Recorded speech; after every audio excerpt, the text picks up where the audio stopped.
You are Locked On Jets POSTCAST. Part of Locked On Sports New York on the Locked On Podcast Network. Your team every day. The New York Jets play their most complete game of the 2024 season, and Aaron Rodgers gets his MetLife moment. Welcome into the Locked On Jets postcast. I am your host, Chris Schubert. The New York Jets moved to 2-1 for the first time since 2015 with their victory, their 24-3 victory over the New England Patriots on Thursday Night Football. We have a lot to unpack here on this postcast. A fantastic night for Aaron Rodgers, a bounce-back performance from the defense, and we will look at some of the concerning things that came out of this game for the future. But today's show brought to you by PrizePicks. Go to prizepicks.com/LockedOnNFL and use code all lowercase LockedOnNFL to win $50 instantly when you play $5. And with the pressure of being back in MetLife Stadium, the pressure of needing to have a good performance against the New England Patriots on Thursday Night Football, needing to show that this team, this offense, this unit was trending in the right direction, the New York Jets answered every question, checked every box, and gave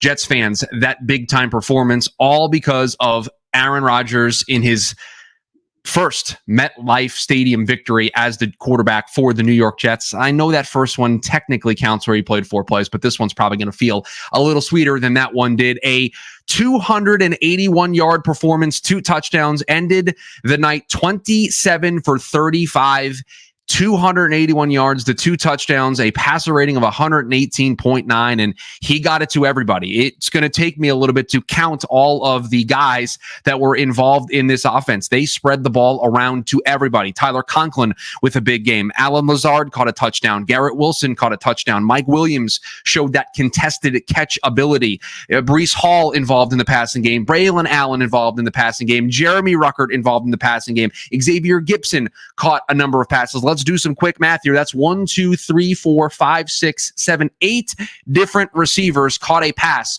from Aaron Rodgers tonight in this 24-3 victory. And going into the game tonight, there were a lot of questions. Is the rust going to be able to be shaken off with a short week? Is this team going to be able to put together a better performance than they did against Tennessee? You've got a 40-year-old quarterback coming off of an injury, a team that doesn't feel like they're gelling yet, a short week, not going to really get that in-depth practice time to be able to work on some of the things that plagued them in that Tennessee game. Well, this team started out hot. They started off with, I thought, some excellent play calls. Really only one series where the play calling felt a little weird. After the Chuck Clark fumble in the fourth quarter, it felt like the only time where Nathaniel Hackett got maybe a little too conservative, running on back-to-back plays and then only taking the shot to Mike Williams on third down when they had to have it. But other than that, I mean, a nifty opening play call, running a little play action after everybody probably thinks you're going to run the ball. You get Garrett Wilson coming across everybody for a little screenplay out in space. I thought that was really good. And the only thing that stopped them on that opening drive was a penalty and then a bad sack that they allowed some pressure, and that stalled that opening drive. And then from there, it was everything that I think Jets fans wanted to see from this offense. Third down conversions, time of possession, balance, Rodgers doing things that I don't know if we thought were still left in the tank for Aaron Rodgers. After the first 2 games, a lot of questions about the rust, but there were also questions of what version of Aaron Rodgers would he be when the rust does wear off? Could he be the guy that is super mobile in the pocket, that can get out and make those plays happen off structure? Well, guess what? Aaron Rodgers showed you tonight he still has that gear in him. He still has that step in him to be able to get outside the pocket and be able to extend drives. I mean, he had a couple of runs to extend drives to pick up first downs. I think he ended up with 3 carries in the game, but countless times he's able to move out of the pocket. I remember one early in the first half where he hit Jeremy Ruckert, saw the pressure, did a little slide step to his right, boom, hit Jeremy Ruckert for a little 4 or 5 yard gain to keep the drive alive. And you just saw that time in and time out tonight. When this team really needed a play to keep the drive going, to keep the momentum going, Aaron Rodgers was the guy who delivered. So for a team that has not seen that type of quarterback play in a really long time, they saw what this thing could look like at an elite level when everything is clicking. The time of possession battle absolutely dominated by the New York Jets. 40 minutes and 4 seconds, the time of possession. The New England Patriots only got to 19 minutes and 56 seconds. They just could not get anything going. This was the talk going in. If the New York Jets offense could be consistent, if they could do the thing they had not done in the first 2 weeks, and they were able to go on drives and put a lead on the board, the New England Patriots are not a team that is designed offensively to play catch up. If they have a lead, they're going to be tough, but they are a team that if they have to play catch up, they are going to struggle. And the New York Jets offense tonight heard that message, probably got that message instilled into them all week, and they went out there and delivered. The Pats didn't do a lot on their opening drive. We'll get into the defense here in a little bit. And the Jets, after getting a nice stop defensively, hand the ball back to their offense in flow. They get a free 15 yards on that first scoring drive. And it really felt like on that drive that took the Jets up 7-0, Aaron Rodgers was playing chess, not checkers, with this Patriots defense and Gerard Mayo. The constant checks at the line, the constant adjustments, the constant audibles. He was just moving pieces all along the chessboard, and he was absolutely going toe to toe with this Patriots defensive staff, and he was beating them. And then he gets the ball out to Lazard. Lazard breaks a tackle, got his t-shirt getting ripped away. It still doesn't matter. He's able to get in there. And then it was 7-0. And then from there, the Jets just never looked back. They had full control of this game. The defense came to play, and the offense left a little bit on the table, and we'll get to that a little bit when we talk about the concerns coming out of this game, because there are a couple. Some missed opportunities on the board, some missed points on the board would be the thing that's probably the biggest takeaway from the offense. But when you look up and down the team stats, 27 first downs, 10 of 15 on third down, 400 yards of offense, 70 total plays. Aaron Rodgers throwing the ball, 35 times, getting close to 300 yards, not turning the ball over. He gets 2 touchdowns. They get a rushing touchdown from Breece Hall. If we were doing a Locked On Jets precast and we were discussing the keys to victory for the New York Jets, it would be, you got to convert on third down, don't turn the ball over, have balance, and do all of the little things that they did right tonight. They just got everybody involved. Nathaniel Hackett was super creative, I think, early, being able to get multiple people involved. Some good targets for Xavier Gibson. They got Jeremy Ruckert involved after missing the touchdown last week. Probably just needs to continue to run that route, and he scores. They went back to him tonight, had him in there as a fullback. They had Solomon Thomas down there in the red zone in the goal line situation in as a fullback. They just felt like a team that had gotten more comfortable. They looked like a team that felt like, okay, 2 weeks in, we know what we've been doing well. We know what we haven't been doing well. We can add a little bit more. We're more comfortable with each other. We can add more to the plate. We can expand this playbook, add some more stuff, get a little bit more creative. And I think you saw that because this Patriots defense is no slouch. This Patriots defense caused chaos for Joe Burrow and the Bengals. They took Seattle to overtime and made Geno Smith work for it. And so for this Jets offense, with all of the questions coming in of whether or not they were going to be able to be consistent enough on a short week, for them to have this type of effort tonight, again, you have to be thrilled with them meeting the moment on Thursday night in front of their home crowd, a home crowd that was raucous, a home crowd that was ready for this moment. And they wanted to finally have their Aaron Rodgers at home at MetLife Stadium moment that they did not get a year ago in the opener on Monday Night Football. And boy, did the New York Jets and Aaron Rodgers deliver in terms of their home victory. I think the first time they've beaten the Patriots at home since December of 2015. And like I mentioned in the cold open, their first 2-1 start since 2015. So you have to go way back before you will find a Jets team that has had this type of start. And it is all because of the guy playing quarterback, the guy under center, wearing number 8 for the New York Jets. We will get into more of this Jets performance and how the defense showed up in a big way for this team here on the other side.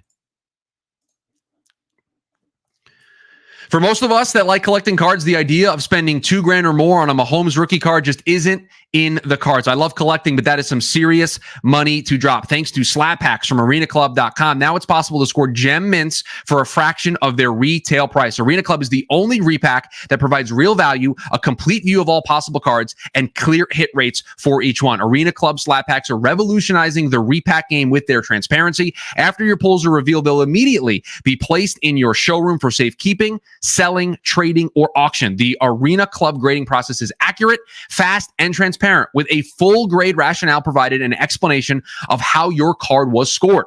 Whether you're buying, selling, trading, or displaying, Arena Club is the card collecting platform you have to check out. Right now, you can get 10% off your first slab pack or card purchase by going to arenaclub.com/LockedOnNFL and use the code LockedOnNFL. That's arenaclub.com/LockedOnNFL. Code LockedOnNFL for 10% off your first purchase. Let's talk about this defense that had question marks coming into tonight. They had an inability to stop the run. The Patriots specialize on offense right now in running the football. Ramondre Stevenson, a big-time runner for this team. Antonio Gibson providing a 1-2 punch for this team. They've got two backs that can provide different looks to you as a defense. And for a Jets team that was without Jermaine Johnson, that was having trouble stopping the run, you wondered if this game was going to get ugly and it was going to be close because the Pats were going to be able to kind of control the clock a little bit. They were going to be able to run the football and just keep Aaron Rodgers on the sideline. And we were going to be going into the second half, the fourth quarter, with this being a one-possession game. And while the Jets might have felt like they were in control, the Pats were still there because they are able to play good defense, run the football, control the clock. Well, that was not the case tonight. And you have to give a lot of credit to those guys up front and to Jeff Ulbrich and to Robert Saleh, because I think they game planned for this New England Patriots rushing attack perfectly. They got guys in different areas. They had Will McDonald lining up all over the place. He had another couple sacks tonight. They had Tack McKinley moving around. They presented different looks to this New England offensive line that was without two starters, was playing two rookies, and it showed. Their left tackle was a rookie who's supposed to be their right tackle, hasn't played left tackle in a really long time, and the Jets attacked that side of the line, and they got pressure after pressure after pressure, and they did not have an answer for Will McDonald along that defensive line. Quinnen Williams had a big game. Michael Clemens and everybody doing the Jermaine Johnson celebration after they got pressure and a sack of Jacoby Brissett. That just shows you how much of a leader JJ is for this team, how much they miss him, and just the impact that he has in that room, that they are doing his celebration in homage to JJ not being on this team, but they still wanted to celebrate their teammate. And that just shows you what kind of character JJ has and the type of leader and just presence he is for that defense. And you got to give credit where credit is due, because I think one of the criticisms that we've levied against Jeff Ulbrich and this Jets defense and Robert Saleh in the now third year that they have been here, or excuse me, fourth year that they have been here, is they play a very base defense. They don't pressure a lot. They trust the group that they have and the talent that they have to just do what the system asks them to do, and they hope that the talent takes over and they're able to get pressure. Well, you know what? The New York Jets, on a short week, saw that the Patriots were going to have two new offensive linemen thrust into this lineup, and specifically a new starting left tackle, and at key opportune times, they dialed up pressure. And I'm going to consult the book here for this postcast, and they had an early glimpse of what you got an early glimpse of what they were going to do on that first drive where the defense went out there, because they stopped them on first down. The Patriots tried to get cute, run a little play action and throw a ball out into the flat, and the Jets snuffed it out, and it was a no gain. It was caught back at the line of scrimmage. Second down, they tried to run the ball. The Jets stayed home, did a really nice job, tackled, took good angles when they got to third down, and it was 3rd and 9. And this was one of the things going into the week. If you got the Patriots, if you got the Pats into 3rd and long, that's not where their offense thrives. They don't have the pass catchers. You don't necessarily trust Jacoby Brissett to be able to throw the ball well down the field. He's going to be a really nice game manager. He's going to be able to keep things on schedule. But if you put them behind schedule, that's where you have this Patriots team behind the 8 ball. And on 3rd and 9, where they needed to convert, guess what? Jeff Ulbrich does what he never does. And he dialed up pressure and he sent somebody, and the Jets were able to immediately get off the field, hand the ball back to their offense, who go right down the field and score. And it's 7-0. It's those types of things. Again, it wasn't every play. It wasn't every one of these situations, but it was just enough to show the Patriots offense, when the game was still maybe a little bit imbalanced in the first half, that you don't know if we're coming, but we can, and we have, and we're doing something that maybe you didn't think we were going to do coming into tonight. And it's an option. And when you put that thought into an offensive coordinator's mind, it does change a little bit of how they choose to call the game. And so you got to give credit where credit is due for making that adjustment and finding ways to create pressure, to bring extra men. Chuck Clark came off on a safety blitz and had a sack. He also had a huge fumble in this game. And there's just, in my game notes here, there are just constant notes of the pressure of the defense just getting off the field when they needed to get off the field. To start the second half, they brought pressure again early, got immediately off the field, got the ball back to the offense with an opportunity to really put this game out of reach. And they did that on that drive to go up 21-3. And so you just felt like this was a group that needed to have a game like this, needed to have a performance like this. And it was a thought that I had going into the game. Could this be the perfect scenario for this defense to have the get right performance? Short week, you're at home, you're playing a team that's banged up, you're playing a team that overall, despite their good start, is a team that people have not thought was going to be very good this year.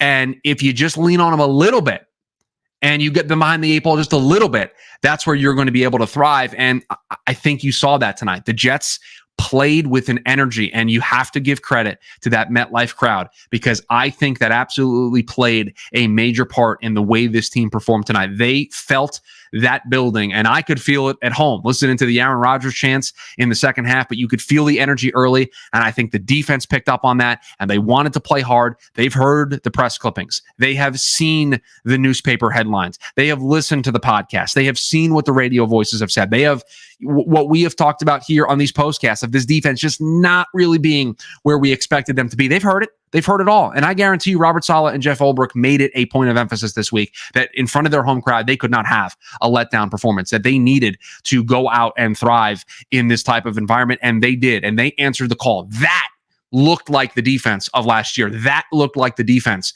of 2 years ago. That looked like what a Robert Saleh defense is supposed to look like, and what has looked like over his first couple of years here as the Jets head coach. Again, it's the New England Patriots. They are not world beaters on offense, but it would have been incredibly concerning if we got to this postcast and we came in here and we had to have another conversation of, man, a lackluster defensive performance, a team that, just couldn't stop the run again. And somehow Jacoby Brissett was able to kind of move the ball up and down the field. And is this defense going to be able to figure it out? Because if they couldn't figure it out against the Patriots, who were they going to figure it out against? We didn't have that conversation. We had a conversation of they found pressure. Will McDonald stepped up. Quinton Williams stepped up. Tack McKinley stepped up. Chuck Clark stepped up. These guys stepped up. And with the injury to Jermaine Johnson, him not being there, Hassan Reddick not being in the building, not being with the team, there's a lot of pressure on that group. And they delivered. And they delivered in a big way. So hopefully it can continue. They lead this contest into a matchup with a rookie quarterback with the Denver Broncos next week. So you have to think that there's an opportunity to potentially stack some performances. That being said, it was not all perfect. It was not all great news for the New York Jets in tonight's victory over the New England Patriots. We will talk about some of the things from tonight that could be concerning for the future here on the other side. You've heard us talk a lot about FanDuel, America's #1 sportsbook. Well, we have a little something different for you now through September 22nd. That is only a couple of days away. All FanDuel customers can bet $5 and get a 3-week free trial of NFL Sunday Ticket from YouTube and YouTube TV. Then with a YouTube TV base plan, you'll be able to watch every regular season Sunday afternoon out-of-market game. All you need is a Google account and a current form of payment, and you can cancel anytime. Just visit FanDuel.com, download America's #1 sportsbook. And make sure you are subscribed here to the Locked On Sports New York YouTube channel. For those of you who are watching us on the Locked On NFL YouTube channel as well, greetings. Hope you are all having a great evening. If you want more of this Jets coverage, we've got you covered over on the Locked On Sports New York YouTube channel. You can turn on that notification bell, and so that you are notified when we go live. I cover the Jets postcast and the Mets postcast. Another big night for the New York Mets as well, as they defeat the Philadelphia Phillies 10-6 in the opener of that 4-game series. That's been a lot of fun as the Mets try to make a playoff push. But we are focusing on the Jets here tonight and their home opener and their victory to start 2-1 here. And it wasn't all great news for the New York Jets. And there are a couple of things that I don't want to do the preview stuff too much. John's going to have you covered for that the next couple of episodes here on the Locked On Jets podcast. But there are some things that you notice when watching this game that you file away, right? You put in the filing cabinet for if these things pop up, you have a reference point. It kind of started here, or we noticed it here, right? And the first thing is not something that we noticed or not something that we have to file away. It's something that we need to keep an eye on. And that is the status of Morgan Moses. He leaves this game with a knee injury, was first questionable, then downgraded to out. I think that had a lot to do with the way the game was going, that they were just not going to put him back in the game, but got rolled up on. And it's one of the worst things you can have happen to you as an offensive lineman because you have zero control. You have no control over whether or not another body is going to roll up underneath you. And that's exactly what happened. Morgan blocking on that right side. Pressure kind of moved into where Rodgers was in the pocket. Rodgers went down, and Rodgers and I believe it was Tyron Smith both kind of wrapped up underneath Morgan Moses, and he went down in a heap, and he was in a lot of pain. And that's a tough dude.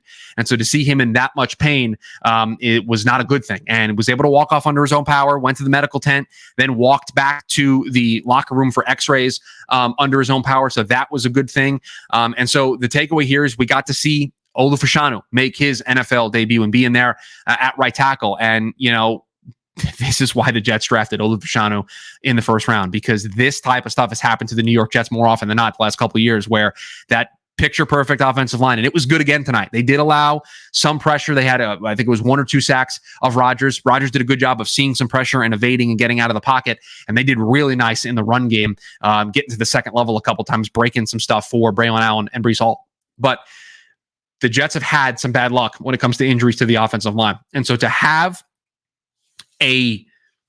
what everybody thinks is an NFL-ready tackle that you can just immediately plug in on either side is a nice thing to have when you think of the age, when you think of the injury history that this offensive line has had, some of the guys that they have brought in, and to have him just there, ready to go, and he's able to slot in.